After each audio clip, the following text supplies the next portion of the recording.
Kareem. Hello, Athletics LLC land. TISB championship season, week 2, maybe week 3. Man, the weeks are weaking. Pretty cool. So, let's get this going. Clyde, how are you today? Just crossing, checking, double checking, make sure we are all good for our exit to Texas. Bring some rain gear. Yeah. Yeah, there's not enough lightning gear in the world. Yeah, I didn't want to really get into all of that, but the tent is secure. We There got the you tent go. order in, and yeah. So I have a question. In that time period that you guys weren't banned, quote unquote, from coming to Texas, what would have happened if prelims were during that time in Texas? Oh, that actually did happen. There was always an exemption for postseason. Like, you have to go. You just couldn't choose to go to Texas or one of the banned states Okay. voluntarily. Interesting. No, there was always a carve out for, mandatory action in those places. Mm-hmm. But I yeah. guess, yeah. NCAA's was in Austin. That was Right. But no, I mean, this week, honestly, the list coming out was kind of stressful. Like, I feel like it took longer than normal. It felt like like they were taking their time with that. I don't know. mean, there are far fewer stressful things than counting those S's. It is. Oh my gosh. It's fantastical, isn't it? You're just sitting there and you're like, 1, 2, I had the paper 3 going down. And so I've perfected my method. I count the S's. Do you go up or down? I go down. Nah, you got to go up. No See, way. I don't go up. You got to find your kid and go up. No, you count the S's to 48. You got 5 S's, and then you start at 48, and you're like 1, 2, 3, 4, 5, done. Yeah. What do you do, Chu? Same. Okay. I just get my number, and then I know where I need to, how low I can go. I just keep mine in the top 24. I mean, right? Wow. Okay. Tell them to stop sucking and do better. Yes. So I have a question. Obviously, that was a joke. I don't have a college team, but I have this question. If I was at a mid-major school, right, where, budgets are budgeting, if I started the season by saying the outdoor list is what it is, but we're only taking people in the top 32, would I take flack for that? Like, if that was known at the beginning of the school year? I mean, I think your AD would absolutely love you. Yeah. The admins would appreciate it. Yes. The children would hate you. Yes. And depending on... But do I really care if the 37th kid in the country hates me? Well, you may not care, but depending on your contractual situations, yeah, you may be shooting yourself in the foot. Well, and considering that some coaches have convinced their administration that the first round is nationals and are getting rewarded for taking their kids to the first round, that is a real thing. I am more well versed in that than you'll ever know. Let's just my leave it at that. So yeah, let's just say that I feel like I am partially responsible for grand theft larceny, but we're gonna go with it. We're gonna go with it, and then listen. Hey, there's an expression. It's not what you're worth; it's what you can negotiate. I mean, look, I'm hearing like $1,000 per kid, and I'm like, what? Stuff like that. Oh yeah. Absolutely. If only I knew someone who had that in their contract. Listen, I think over the years I've struck a very delicate balance in this particular space at my mid-major locations. I'm hardcore caps on conference. If you're not in the top 15 in the conference, why are we likely bothering? You're going. So then I get to say, hey, we saved a bunch of money not taking Judy and John and Bobby to the conference meet. Oh, but we gonna go this 48. What you talking about? Because listen, I've seen 47 make 12. Yeah, We're in this thing. absolutely. I mean, and invariably, you bump up into those really odd years at conference when there are literally 2 heats of the quarter, and you're like, everybody is on the same page. Why are we bothering? Correct. Yeah. So we're You buying know? tickets now. Got it. I remember one year at ACCs, there were 9 people in the hurdles. I'm We not ran gonna get we ran a into it. prelim to eliminate one kid. Listen, I'm not gonna get into it, but there was a P4 conference with 6 or 7 entries in an event. So Oh yeah. Oh no, it was 6. We Oh, yeah. talked about it. It was 6. Oh my gosh. That event is not premium in that conference. See, we've got far too much tea. We've got far too much tea. Let's get on with this because Clyde has places to be. this is true. Right? Let's go. Okay. Hey, Governor, how are So- you tonight? Hold on real quick. Just No, let me see how everybody else is doing. Governor, how are you? I'm doing all right. I'm ready to get going. These are some good tasty topics. I'm ready to go. Mhm. The governor got 6 long jumpers in the long jump. The governor's just fine. Right, exactly. The governor had me Exactly. sweating bullets for 2 days, waiting on the bubble. Those S's, man. You gotta love those S's. Oh, I can't wait till we get to talk about that. Yes. That's gonna be a fun one. Radio Raheem, I don't know what that refers to, but hi, how are you? Oh, You don't know who Radio she Raheem doesn't is? know who Radio Raheem. No. Okay, Shoot, you stop. that's it. that's Wait, a show on. is that something that I probably might know and I'm not thinking? You have absolutely seen Do the Right Thing, or you Do have the to Right get Thing. off Yeah. screen. Okay. Remember, dude with the 2 finger with the 4 rings? Okay, I'm sorry. I thought this was a track reference. And so I was like, I don't get it. No, No. not at all. Not that you I'm- should be repping anything New York today. Hey, it is what it is. I'm not a Oh, Knicks man. fan, so it's okay. Jesus. Anyway, I'm feeling good.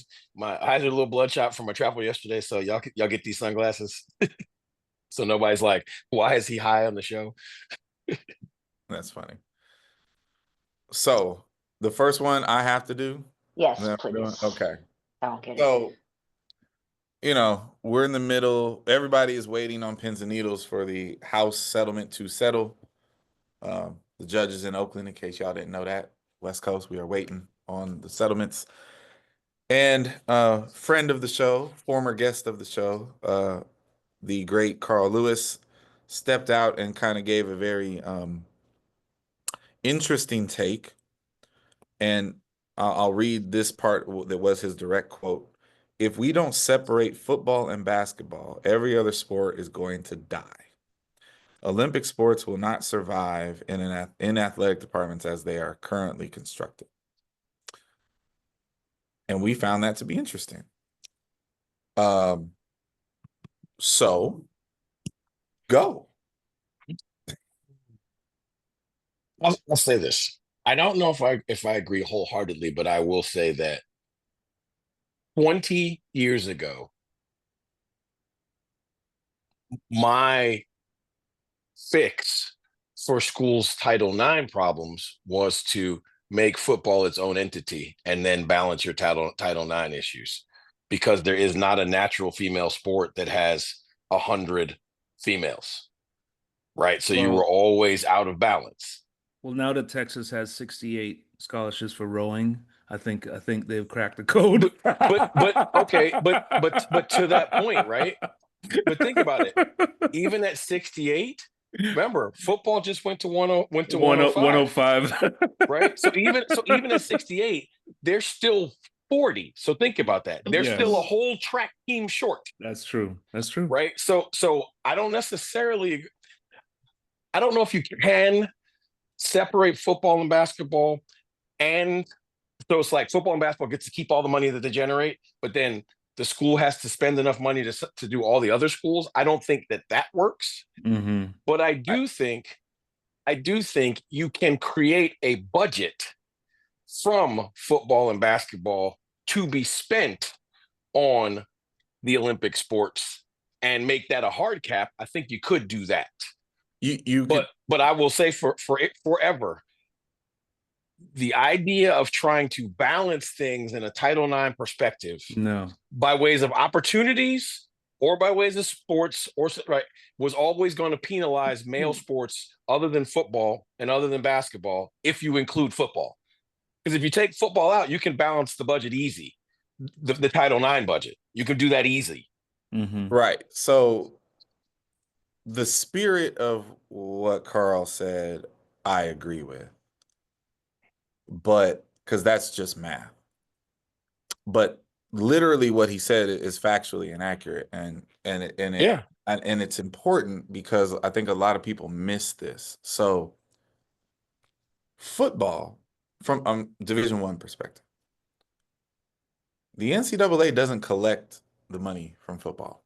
TV deals, all of that goes straight to the conferences and the school. Right. The entirety of the NCAA, at every level, as I understand it, is basically funded through March Madness. So you can't separate basketball because that's the funding operation for all other things. Billions. Basketball has to stay in the equation. And to Radio Raheem's point, basketball is a small enough sport to where you can find some balance in there one way or another. The problem with this whole argument and situation, is the best way to say it, is that it's always been talked about and performed from a place of dishonesty. Because if you believe in Title IX, as I do, and as of most rational people do, you can't square the math with football in there. It's not possible. And if you segregate football out, well, then the spirit of what Title IX is meant to be is now not real. Because why does this ultimate men's sport, the biggest men's sport, the money men's sport, why would that get to exist privately and not be sanctioned or subject to the results of Title IX? Right? Like, it's literally football that created the idea that, women's sports need to be balanced against this machine that is football.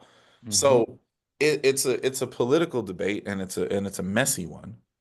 I want to disagree, though. I don't think that I think that the original tenor of Title IX was the inequity of within, in particular, ball sports by gender. So there were men's basketball programs like this and women's basketball programs like this. There were men's baseball teams like this and softball teams like this. No. I don't think it ever had anything to do with football. No, but okay. But what I'm saying, you're not wrong about that. But what I'm saying is, like, to your point, there is no female version of men's football. Right. So the outlier, the big imbalancer there was the reality of men's football. You see what I'm saying? Like, sure. Like, you can make the women's basketball players' realities equal to the men. You could do that. That's not even actually hard to do. But you can't look at college sports as a whole and say equal opportunities for women, but ignore football. Like, that's the dishonesty in it, right? So it's a very complicated thing. And where I would disagree with Carl is, and I've always been on the side of this, if football world ever finds a legal avenue to be privatized, truly, to me, that's the most dangerous thing for women's sports, because the fact of the matter is that business people are business people. And at the end of the day, it comes down to dollars and cents. And why would they choose to invest in these other things that don't make money if they don't have to? And it's the laws that force them to do so. And so I don't want to see a world where football and basketball are private entities that function outside of everything else, because then what do you have left to fund these operations, of which women's sports, and my sport in particular, will be an easy sacrificial lamb? But Carl's not wrong. The model that's current is broken. And the part of it for me that I don't like being right about from a track and field perspective is, when all this deregulation was coming in, most of the people that we all know in the big seats in the P5s and whatever, their attitude was very laissez-faire. They're like, oh, at the end of the day, it's going to be fine. The dust will settle. It'll be all right. It'll be a little uncomfortable for certain people, but at the end of the day, it'll all be cool. No, it's not. And they're all starting to find out just how close to a full-blown crash we are. And it's freaking everybody out. Even Rightfully at so. the P4 level. Oh, especially them, because those are the ones that thought they were powerful. Well, that's how enough, you. big enough That's that how it you wouldn't know. matter. That's how you know what Clyde is saying is true, because there are now inequities in a conference that there never were. Right. Right. Like meaning, okay, Mississippi and Mississippi State might win fewer titles than Florida and LSU, but they never had less money. And for the first time ever, there's going to be financial inequities by ways of scholarships and rosters and all those things within that conference. And that's never happened before. Yeah. Especially on the NIL side too. Right. So, Well, it's funny. That part I will say real quick is just that the NIL space has been really funny to watch. All of the SEC people who talk smack about Texas and Oklahoma coming to the conference, how they were going to get slapped to sleep. All of them completely missed how much money there is in the state of Texas, and how much money the University of Texas and Texas A&M can gather in an NIL space if they are competing for SEC titles. Yes. I mean, this didn't happen with the SEC, but I mean, you guys saw the Stanford transfer tech contract. Softball player who's making over $1 million. $1 million, yeah. that's right. To go to Tech to play softball. Tech. That's right. And Stanford is also they've awakened into a new 19th level of hell, because Stanford's stance has always been, we're not concerned with any of these things, not one and dones, not NIL, not any of these things, because at the end of the day, it's Stanford. Right. And no kid is going to pass up a Stanford degree for money. Right. That has been their stance. Right.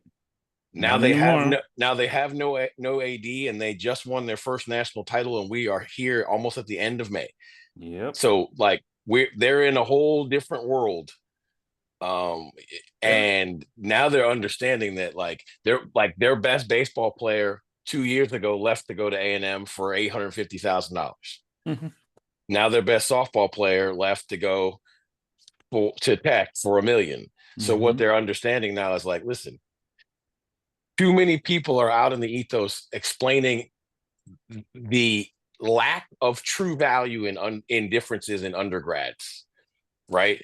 The Stanford graduate degree, the Cal graduate degree, the upper echelon of schools, the graduate degrees, there's still massive separation, right? But the reality is the undergraduate educations are not really gigantic separators. And so now if you're a student athlete at a school and you can get paid at another school, unfortunately, you kind of have to do that. That's right. And this is simplistic, but people have to start thinking about these things aren't as complicated as people are trying to make them. No. The NBA is the NBA, and the NBA has a CBA, and they have merits, and they have limits, and they have all these things. But there's also, the G League. And maybe billionaire person X who really cares about G League team A would be willing to pay the governor $7 million to come play on his G League team. But you know what? He's not allowed to, because the G League has regulation. Right. Correct. Caps. So the only answer to this is, I don't care that someone will actually be willing to pay a softball player 1.5 mil. Great. Kudos for her. But that can't continue to be in existence, or the whole thing is going to crash. Correct. So you have to set whatever standards are going to be set. And hey, boys and girls, if you want to come play quarterback in college, here's your cap. Some of y'all are not going to get the cap, but this is the cap. I mean, BYU men's $10 million basketball bidding. team. Right. BYU men's basketball team's backcourt is now worth 14 million. Yep. Yeah, that's not a thing. Like, that can't be a thing and allow all of us to continue to exist. The arms race will eventually destroy us all. Right. Enter Deloitte and Touche. Yep. That's a whole other thing. Chewy, What's you next? got a take on that real quick? I mean, so I'm thinking a little, I always kind of step out of athletics and think about it from the other prongs of Title IX, right? Your populations on your campus influence what you can carry and whatnot. Right. So then do we start to look at do we end up seeing not affirmative action, but that notion of we need more females so we can hold our male population in athletics, and there's an influx. Does that happen? You know what I mean? Yeah. Then, I mean, we're already low key seeing the percentages of scholarships because they have to be equal. So not only do the roster spots have an influence in that part, but like the percentages of money spent scholarship wise have to match. Or not match, I'm sorry, proportional. Right. But the House settlement is leaning very clear. You can balance the scholarships all you want, but this revenue money is not going to be doled out in any kind of Title IX equivalent balanced way. No, Right. give 80% of it to 90% of it to football and basketball players. Yes. And all I'm saying is, once that door is cracked, you know the next lawsuit that's coming. Well, if it's okay, if it's legal over there, then why do we have to do this? Like, you can see this coming. I just, like, you have to get people in the room that understand college athletics and just set the regulations. I know people hate that word, but there has to be order. It cannot be chaos. Yep. Yeah. Well, like I hate this example, but I think it works, right? Like the shoe companies in track and field have created their own tier system for like what your medal is worth and in your contract how it'll get paid. It's ridiculous, right? Because a gold medal in the Olympics, they should all be worth the same, but they're not. But I kind of feel like there needs to be a regulation and a tier of football's tier 1, men's and women's basketball is tier 2. Any other sport that actually sells tickets is tier 3. And then every other sport on your campus that does not is tier 4. And I feel like there should be cap for tier 1, caps for tier 2, right?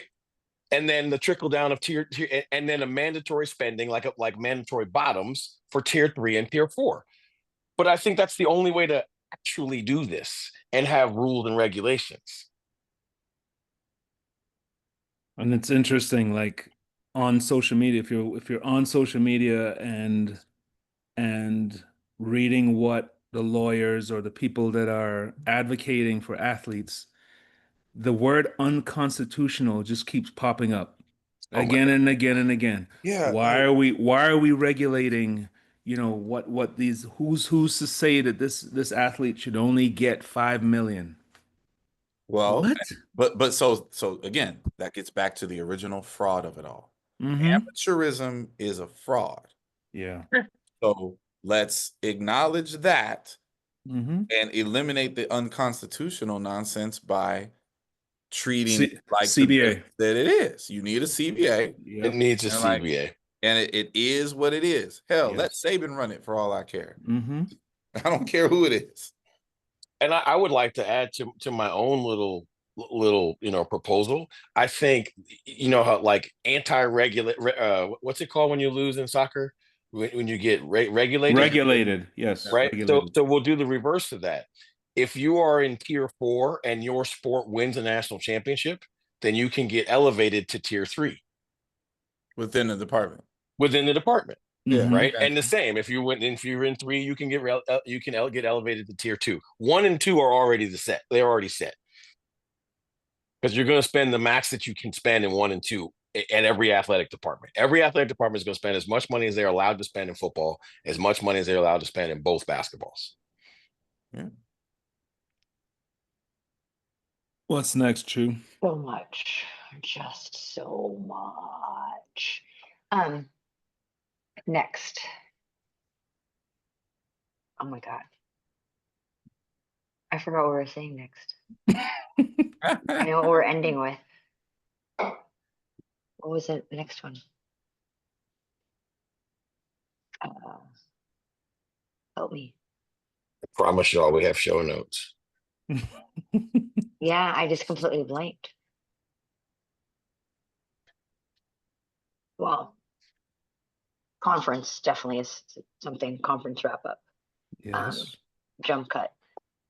So, I mean, basically what it was meant to be was, obviously we all just came off of, conference championships, which were incredible and stressful and dieting and depressing all at once, right? But we realized through the brilliance of the governor that if we're going to discuss the results of said conferences, we should probably discuss how it is that people get good at winning these things. Yes. Yes. And Yes. Yes. and the strategy behind it, if there is any. And trust me, in some cases there is none. Falling into a championship. So, it's kind of all things conference. I will just simply say, and that we can get the quick point of order out of the way very easily. Mm-hmm. The SEC conference meet is always disrespectful. Yeah. This year it was particularly disrespectful, especially in the 200-meter dash. Yep. Good luck with all of that. But it's the meets like that and performances like that, when you have like 17 people running 20 point that can't make the final. Yeah. If anything, it's the great humbler, Mm-hmm. right? There's people on your team that really think that they belong places that they don't belong, and then they like, hey, come on, let's watch the meet together. Let's sit down and watch how this is gonna go on. And like it's there's lessons to be learned within every conference, but the SEC was particularly disrespectful on day one. Yeah. As ridiculous as the list of 20 points that didn't make it were, and that list was ridiculous, because if you run 20-32 and they say, well, that was nice, and you get to keep watching, that's insanity. Sit down. But I will just say, I don't know. I mean, I'm sure it has happened before, but I don't know what conversation I have with a young female who runs 22 anything in the 200 and doesn't make the final. Like, I don't know what that conversation looks like. Dap them up. What's next? Because Right. you tell her, when we go to the regional meet, if you just replicate these runs, you're going to make the finals meet. Yeah. Yes. Oh, And if you replicate that run at the final meet, you have a better than average chance of making it in the final. Yeah. Well, now you have found your speech, sir. Be like, hey, don't worry about that. I just need you to duplicate that race in 2 weeks. We're that's good. Right. Yep. It's just practice. Oh, So I mean, just brutal. So when I put the message in the group, I was referring to what are the ingredients, and this is a thing maybe or core fans would understand this, but what are the ingredients to winning a conference meet in track? What are the things that you have to have in order to win conference? Go ahead, Radio Raheem. First of all, I think you cannot do it by making gumbo. Okay. You cannot do it by having everything on the plate. Okay. Because now you're asking your entire staff to be better than everybody else's entire staff. Right. So I think what are there, 5 event areas? Is that correct? Sprints. Depending on how you look at it, sure. Sprints, jumps, Distance, we'll call it distance, field, and hurdles, or distance, mid distance, right? Because but let's call it, there's 5 areas that most programs are broken into. I think you got to pick 2 that you're gonna we'll call dominate, that you're going to be heavy in. Yeah. You got to pick a third one that changes from year to year, right? That's why you got to have a really good staff, because you can't have the third Avenger be the same Avenger every time. But just because sometimes those things ebb and flow. And then I think you look at the conference and the trends, and that fourth area where you're going to put your last couple scholarships, or your, or your best coach, or however you're trying to do it. I think that is based on trends. Like if you see the 400 hurdles are going to be old, you go get a bunch of 400 hurdlers for the following year. If you see a conference has a triple jump that only has 6 people in it, then maybe you go get some triple jumpers. If you see a conference that's absolutely terrible in the sprints, maybe you go to the conference that is ridiculously sprint heavy, and you write all those kids' names down, and every one of them that goes in the portal, you contact them. But all I'm saying is this. To me, you do 2 things. One, you specify how you're going to spend the money. I am a firm believer in tuition, fees, and books. That's 60 to 65%, because those kids pan out at like a 90% rate, because your expectation of them is 3 to 6 points at the conference meet, and they almost always do that. Yeah. So if you spread out your money to have a lot of those kids, you raise the floor of what you can expect at a conference meet. So we'll start there. And the other thing is, again, I think when you do your staff assembly, there's 2 people on your staff that have to have broad shoulders. And as the head coach, you're probably one of them. But Batman has to have a Robin. And I think every year, those 2 people got to show up and knuckle up. Yeah. Yeah. That's what I think. No, you okay. You need vision, you need strategy. Yeah. I mean, every conference, I don't care what conference you're talking about, has soft spots in it. And if you're the head coach, and you care about conference, then it's your job to identify said soft spots and put a plan in place to take advantage of them. Sometimes, depending on the conference you're in, you can spot those soft spots immediately and like take action during the season to set your table in that space. I will shout out one of our colleagues in the Mountain West, Colorado State.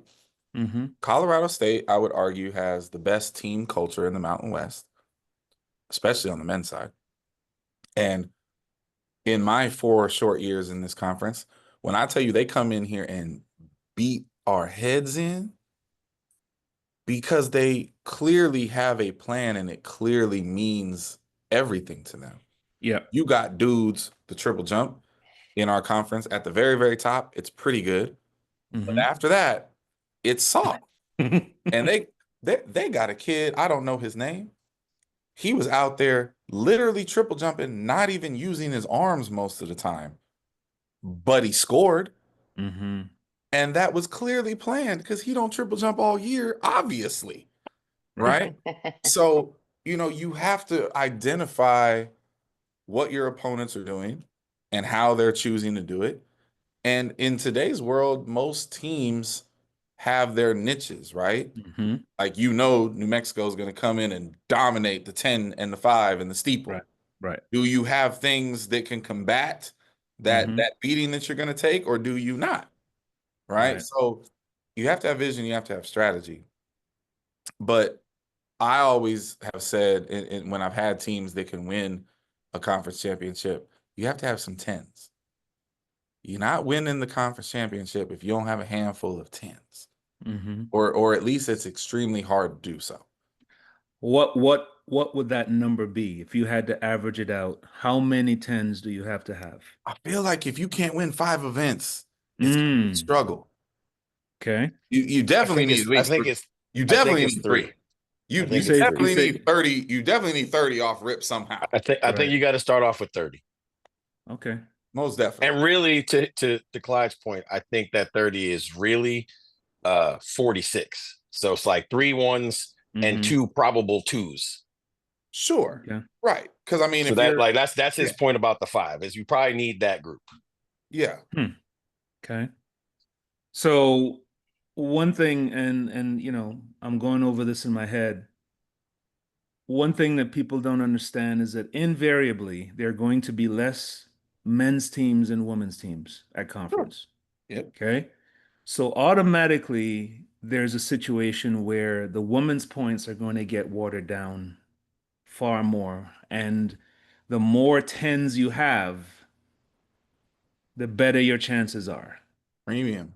Right? They come at a premium. On the men's side, to Clyde's point, if you have numbers on the men's side and you have the culture, you could grab a ton of hidden points on the men's side because invariably those teams at the top or the teams that look like they're very good may have very, the high points, but there is 2 through 8 to be had. That's right. Right? So if you've got 3 200-meter guys, 3 400-meter guys, and they're just grabbing 10 points here, 10 points there, and they're, again, tuition, books, fees, right? They're hungry. They just want they wanted to get on the plane so bad, right? You're going to have a lot more chances, providing you have the numbers to do it. Okay? Look, we're going to put some actual math to my statement and the governor's eloquent explanation. We're going to do simple math. You got 12.6 scholarships for right now. I know math is changing, right? Yeah. Okay. If we only give out tuition, fees, and books, we'll call that 65%. So we divide that by 0.65. Now you have 19.38 of those to give out. Right. Is it fair to say that the average tuition, fees, and books kid is going to score about 6 points at the conference meet? Yes. Okay. So we're going to take that number and multiply it times 6. That is 116.3 points. Yes. So that's more points than 98% of the teams in this country score. Right. Right. So sometimes people just don't get it, but it's like, it's not necessarily having all the bangers, but it's having every kid that you bring on the bus is going to score. Yeah. When I was at Alabama State working for Richie Bean, on the men's side, they hadn't had a lot of, conference championship success as a team in the years, right? And I'll never forget, like, we were sitting in the office and I'm new to the SWAC, so I'm looking through halfway through indoor, I'm just looking through, I'm like, you telling me that we can't beat people in this, right? And I gathered all the guys and I was like, fellas, you got to stop with this. Like, you're telling me that we can't take you people, you athletes, right, and do this in the triple jump, this in the vault, and fix these shenanigans in the sprints? We can't do that? Yeah. And they're like, no, coach, first they had to care about it. But it's like, once you identify how soft it was just a matter of teaching quality athletes to get outside of their box a little bit. Yep. And it's like, you got to do it all year. Like, hey, I just need you to be good at this, like halfway good at this once. Yes. I mean, imagine if anybody in the SWAC pulled a Kansas, hired a vault coach, got a pole vault pit and pole vault runway, and it's like, oh my goodness, we're going to take 8 vaulters to the meet, and they're all going to score. That's right. I mean, Kansas scored 5 people in the men's vault. Is that correct? Yeah. Fortunately. Now, that's not a shot at any of the vault coaches in the conference. I'm just saying, like, nobody coaches the vault with SWAC, right? So if somebody did it, you're starting the meet with like 40 in one event. That's right. Yeah, and the other thing, to your point, it is still, to me, shocking when you look at the score chart, the score sheet at the end of a meet. Oh, man. And you see 120 points. And you're looking at it and you're like, there's no way these numbers add up. There's no way. That's Because right. you're seeing zeros. in certain events. You're Oh, yeah. seeing, and you're going, how does 15, 18, 10, like you're like, there's no way. Mhm. Well, and okay. But it So does. so It that's does. another way to view it in the negative space, right? The question Mhm. was, what do you need to What do you win? need? What do you need to prevent? There are 21 events in outdoor Exactly. track and field. Mhm. You're not going to win a conference meet with 6 events, 0. Zero. That's not usually a thing. No. Not in any That means reputable you have to conference, you can't be, have that many zeros. that means you have to be absolutely dominant Yeah. at your bread and butter. And at a conference, like you can win a national meet like that. Yes. But Yes. but conference, if you're going in there with 6+ events where it's goose eggs, I mean, look, Yeah. a year I ago, mean, that's the Arkansas model, right? They do Yeah. it without shot, disc, hammer, and jab. Mhm. right? A year ago, But then they send 5 decathletes. right? we scored 123 points at the Mountain West Championships. Sprinting, hurdling, Yeah. jumping, and Jumping. running relays. Yeah. We had like 8 events with 0.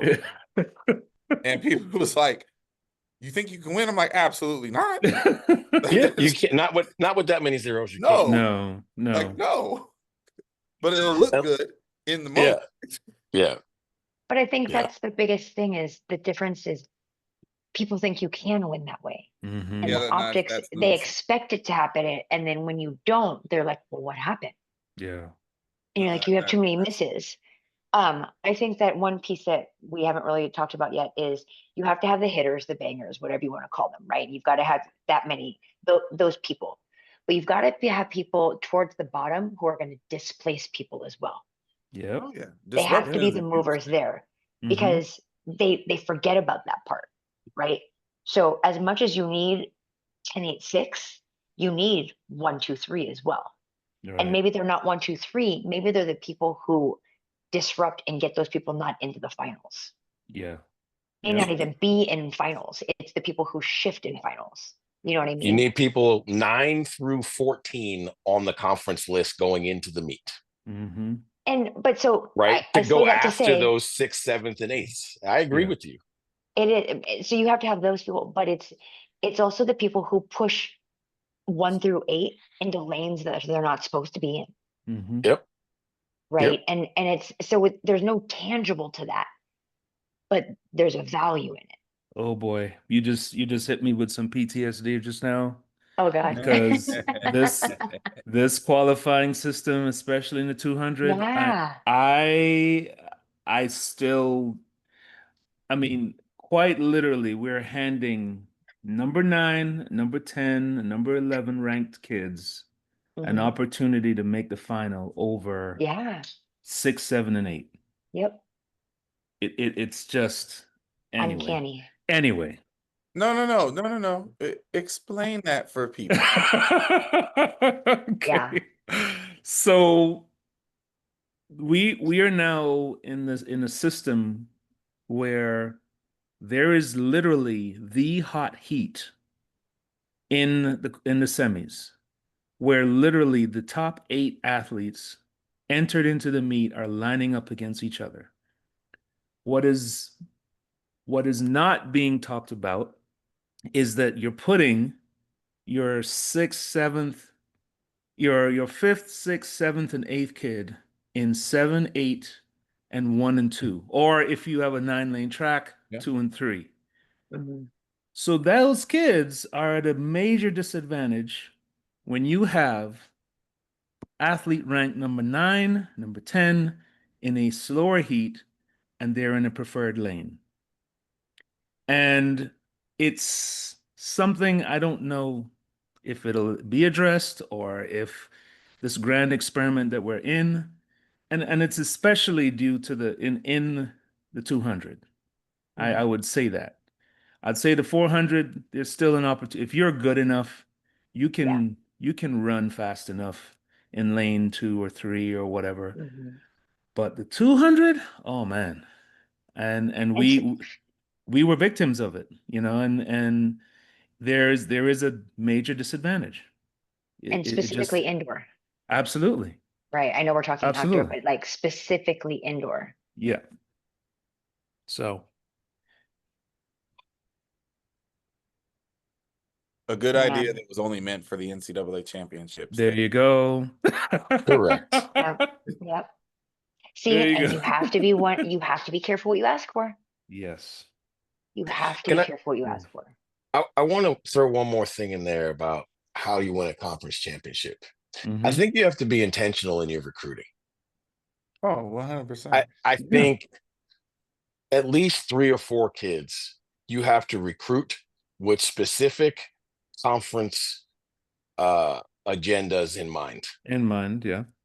Like this kid is going to do this at the national meet, but at the conference meet they're going to do this and this and this, Well, right? Or it's this kid isn't a nationals kid, but this kid his primary event is the long jump, but he can run a leg on the relay, and he used to triple jump, wasn't very good at it, but if we develop it a little bit, he can score in the conference meet. That so kind of you thing. so you and this is something about recruiting, and we talk about this ad nauseum. Who would we rather have? A 10-3, 20-90 kid, or would you rather have a 10-5, 21 flat, 46-9 kid? Mhm. What is that kid? How is that kid going to help you? Right? I would rather have neither one. I want the 13-8, Yeah, 37-5 kid, right. because Okay. that kid is going to run on my 4x1 and my Hmm. 4x4, and the hurdles are weaker than the sprints. That's a Swiss Army knife. That's a kid you just plug and play. You just, you know, they, Like if you, somebody plopped me in the SEC, I promise you, and nobody would believe me, I would run 4x1 and 4x4 at every meet, and we'd probably make it to nationals, but there would not be a true sprinter on the team.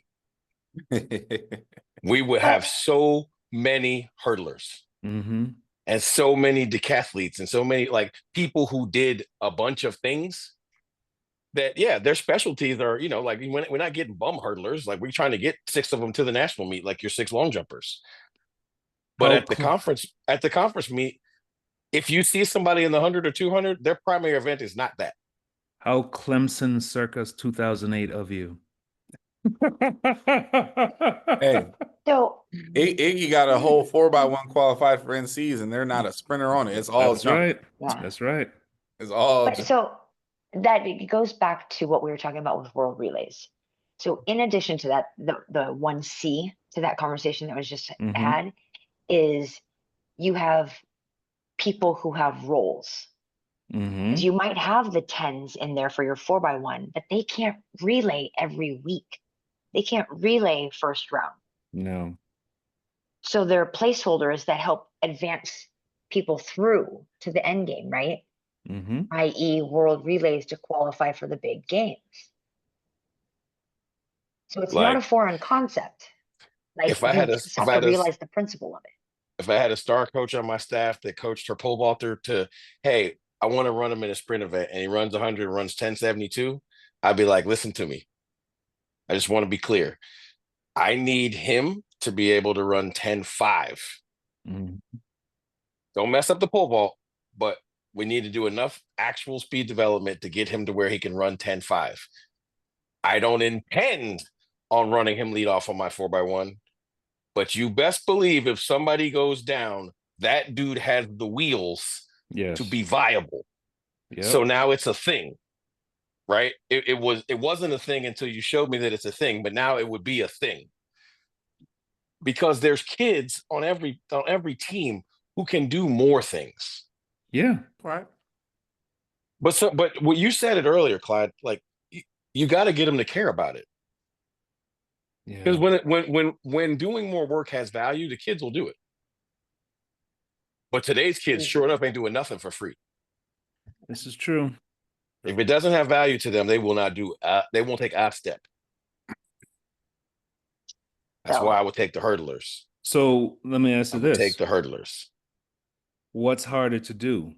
To get your banger 10 kid to say, I need you to put aside your personal goals, and I'm probably going to need you on both relays. You're my 670, 680 long jumper, but I'm going to need you on that relay. All right. Or getting that 6'10, 6'15 kid to say, hey, we're going to teach you how to triple jump. And you're going to run on the relay because that's what we're going to need one time a year. This is what we're going to need.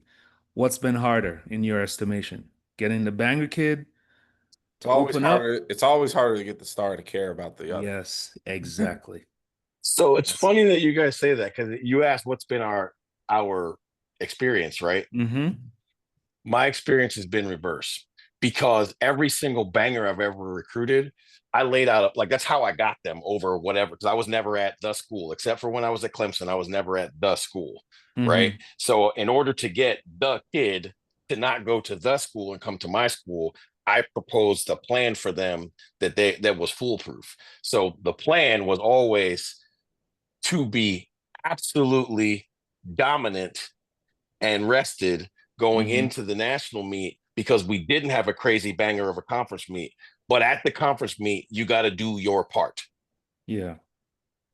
And so because of that, because it was sold to them on the front end, right, I had 1340, which was fast at the time, Ferdler, who didn't run the 110s at the conference meet. He ran the 4x1 and the 4x4. Right? Like I've had a couple kids that were legitimately better in other events, but if I took them out of their primary because we had other people in those events.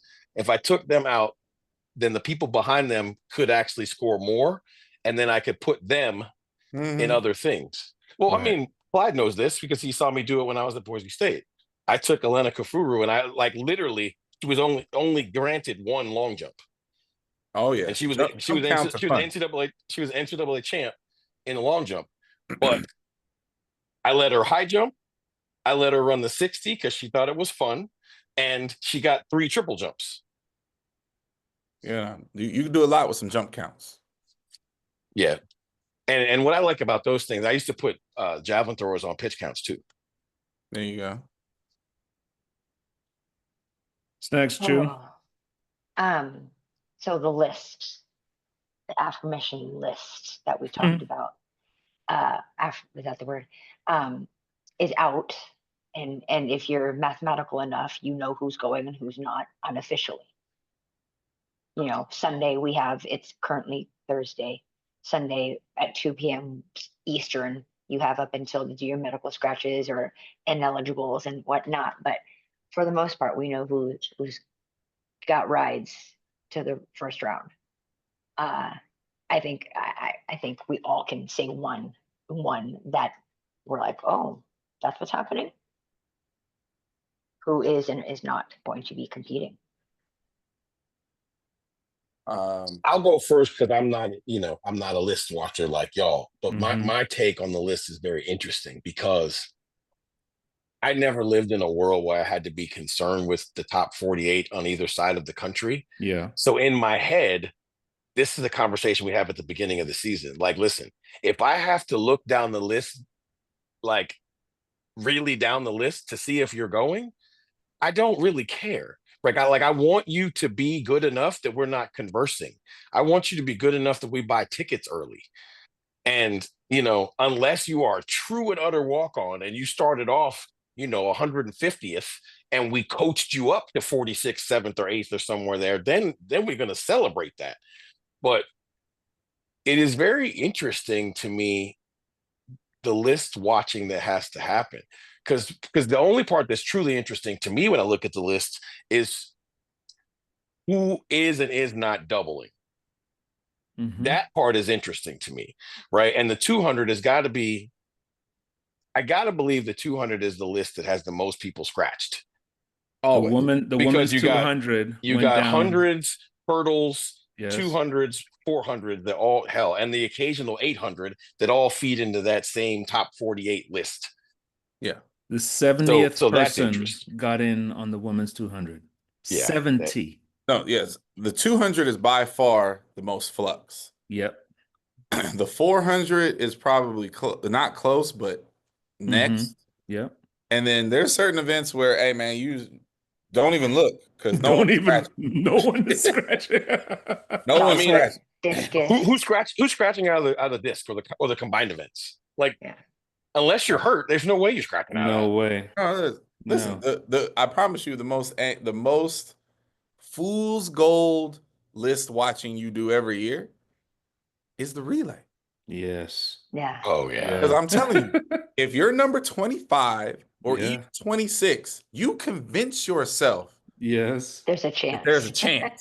Yes. So you declare. You got to You declare. declare, and you know, and the kids are texting you, and then it's like 2 hours before the thing comes out, you're like, this is stupid. Ain't nobody. Ain't Who's nobody's scratching a relay. No, But not I'm at all. saying it's terrible. Everybody does it. I don't care who you are. You know you do. That's funny.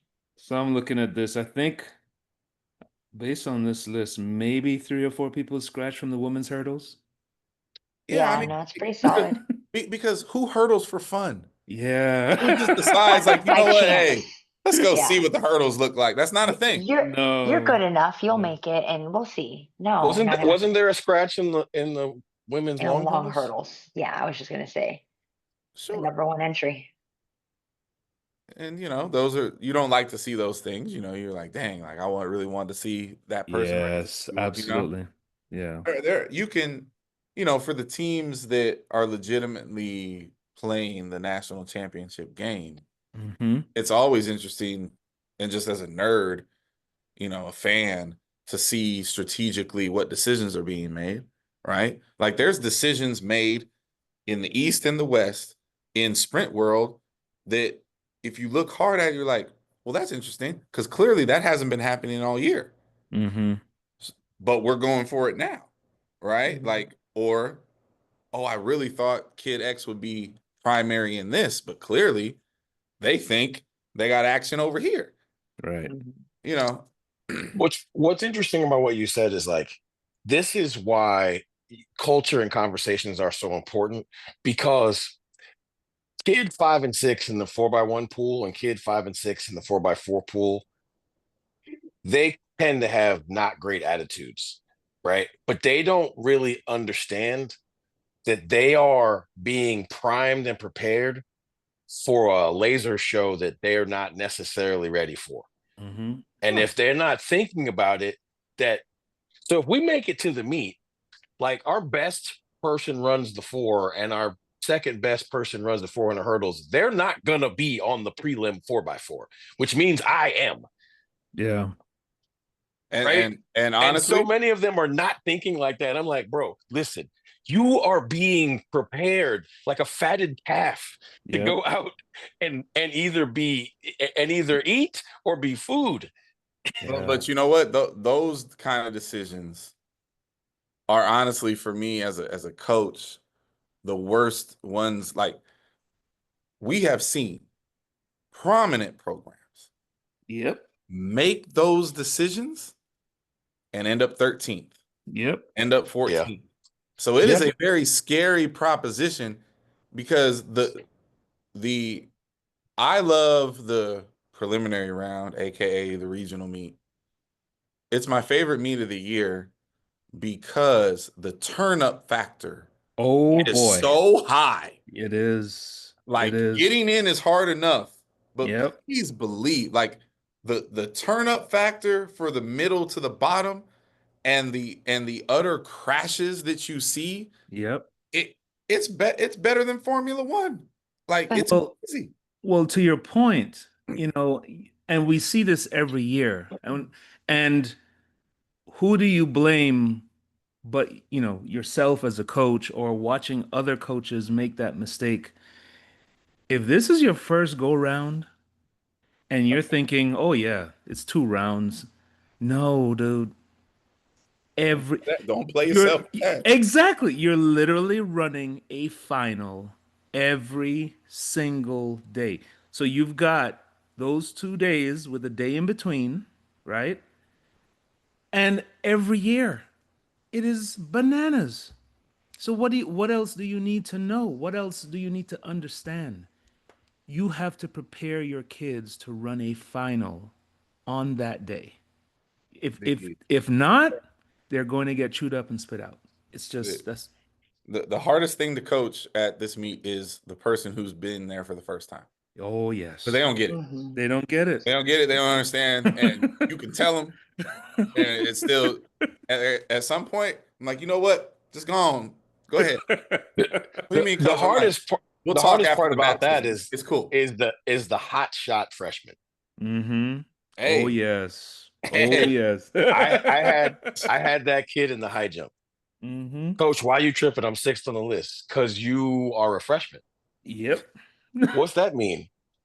Young man, do you know the very best thing that every freshman can do? He's like thinking real hard. He's like, no, what? I was like, become sophomores. That's right. Because there are things that only happen to freshmen. Yep. Yeah. Oh yeah. Hey. Like you've been 7'3".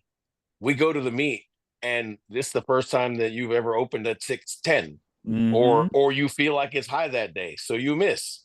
Then you make it. Now the Yep. bar's at 7 feet, and you feel like, oh, this should be easy. Like I got this. You miss, right? The He's like second one, 5'10". you know, your second one, you like, man, this is easy. Like I got this, right? And you're like, and you miss, and now all of a sudden you're like, hold on. You start counting. It's like there's 14 people left. Like if I don't make this, I'm not going to the meet, Yeah. right? Listen. I mean, this is what happens. Y'all remember last year? I had Oh. the superstar freshman, Oh yeah. and I told that boy that I don't care that you're the number 2 seed. That's I right. don't care about none of this. Listen to me. Do not screw around in the Yes. first round. Yep. And he screwed around in the first round. And the crazy thing is, I literally watched that video again like 2 weeks ago. It was in that moment that I actually realized how gifted he was, Mm-hmm. because halfway through the hurdle race, Oh yeah. he was in 7th Yeah. place. And I am literally having a heart attack Right. in the stands. And he just changed gears and somehow leaned his way into the 24th position. Man, Mm-hmm. have you ever? In an event that doesn't have, you don't have to deal with the curve, right? Right. So thank goodness for that. And I'm gonna take it over Oh to my the God. jumps. I I was mean, gonna say the field events are the worst. Ooh, And No, they- boy. and I know specifically the horizontal jumps is the Yes. worst thing at regional. yes. If It's the there, most cutthroat. because it's the worst thing of in any qualifying situation. KST and I have talked about this like since we were athletes. oh yeah. Jumpers are carnivorous, Mm-hmm. right? They see prey and they attack and they go. Yes. So now you take them to a meet where there's enough food for everybody to eat. That's right. There is no need to be carnivorous. Mm-hmm. You just have to go be you. Yeah. Well, the problem with that is, what does that mean? Yeah. I mean, Right? Like you can't tell a lion you don't have to go hunt. yeah. Just go be Yep. a lion. It So just doesn't work. So it's always interesting to me when you get to the second group, the 24 that are out there at the same time, right? And it's intriguing to me to see how many of those kids are paying attention to that first 2 groups where someone has an out-of-body experience, Yep. right? So they're already placing themselves in the top 12. And now someone's broke that ceiling, right? Yep. Someone's jumped what they've jumped, and they're going, okay, so they're now 11 spots up for grabs. Okay. Right. So you can see them Yeah. internalizing Yeah. that, right? And as a coach, I can pick them out immediately because they're the ones that are splitting the board in their approaches. They're the Mhm. ones that you can just tell something has changed. Their preparation Survival. has changed. Their coach is standing there going, hey, hey, hey, Do what you do. calm down. It's okay. You know, they're the ones that have to get all of the white. And you're like, what are we doing? And once they come down in that first one and it's a foul and their Oh, eyes are wide open, oh, I've got 2 more attempts. Yeah, no. I can't mess up attempt number 2. Here we go. I mean, that is, I think if Like a they're, multi competition. oh, I was just Lord. about to say Exactly. the regional meet is all of you guys' Sorry, big very league. very small view into me and big leagues everyday life. Yeah, yeah. Right? There is a reason why we teach and train first Yeah. attempts. First attempts. Like we actually work on these things because it's a completely different meet. If you know your first one's going to be fair, you can lose your mind in the next 2. If your first one has a chance of being a foul, we got a problem. Yep. If your first one's a foul, now you've got to give away your second one. You have to. Yeah. It's wild, man. Right? So now you've eliminated 2 jumps because you messed up the first one. You got to give away the second one. And it always, and I mean always, produces the greatest drama. If people were able to see what's going on in the final round of those 2 flights, where people are now scrambling, and they're responding. So that person that responds affects the person that doesn't respond. And it's just like you're Trickle seeing, effect. oh my goodness. You So, know? I mean, no, none of you do it currently in radio, hasn't done it in the open. The angst that you talk about, but we put it in the pole vault when the Oh, weather Ugh. is the oh one man. that has the most say so. Yeah. Because you can be prepared, but Mhm. just the wind and literally like sick to your stomach, Yeah. just sick. Yep. I always thought that the most unfair thing for you pole vault coaches, and I was one of those a long time ago, but I always thought it was the worst thing to have the best 1 or 2 people in the meet because they wait the longest to come in, which means they have the greatest opportunity to where the weather they warmed up in Yep. and the It's weather they not. compete in are 2 different planets. And When so That is when is the pole vault next week, by the way? When is it? Wednesday and Thursday, Oh goodness. day gracious. 1. I Oh, know. God. But no, so here's why it's okay though, right? It'll be inside. Ah, Now you okay. have no Yeah. wind. Okay, So like okay. already have gone through all of this scenario. Already Okay. have gone All through right. it. So like there's a sense of calm to it. But then Yeah. now here's where your SOL, right? As the vault coach is we're gonna be just lucky enough that the rain holds off Mm-hmm. until the 3rd bar. Yeah. No, And like now you're that's what like, I was what? saying. Is like when the weather changes, because I know that she's coached this. I've been in a meet where this happened, where the wind did a 180 during the meet. Mm-hmm. Mhm. Oh yeah. Everybody who came in early, the more mediocre to novice vaulters, they all had bars under their belt. And then you watch like numbers 3 through 12 just 3rd attempt making their first bars. And you're like, ooh, hold up, hold up. I might score up in here. Yeah, It's all weather related. it Yeah. is.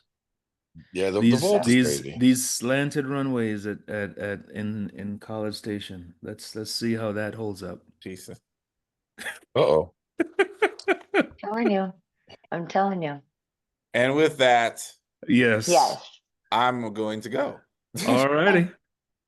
And I will see you lovely people and the governor's 9 long jump female on the runway. It was 6 and now it's 5 and now it's not. Okay. All right. I mean, by the time we get there, it might be half the field. You know what I mean? Hey, I just know if we ahead of y'all, we probably good. that's So right. we got to work on it. Exactly. That's funny. But we got all of ours through. So Clyde will be That's awesome. back. We're basically back where we belong, right? That's so right. That's we right. will catch up when we catch up. I like it. Well, next week I will get to record from Europe. So I'll be up at crack 30. Fantastic. Let's Well, go. safe travels to everyone. Clyde has to go, but we are gonna wrap up. So it's great to talk about prelims, how we got there, conference championships, how we're gonna get there next time. But we will definitely see you all in your respective regions. Thankfully, all of us will be in the same one. Sir Lucius will be in the other. So Jacksonville, Yeah. Jacksonville. so Survive and see. advance. Survive in advance. It does not That's matter the right. mark. Just get through to the next Survive and advance all of your Mm. people. Mm-hmm. next round. Just finish when you need to finish. So, all right, y'all. Have safe travels. Have fun. Go if you're at nationals right now. Have fun. Do well. But other than that, see you next time. Bye, guys. Deuces.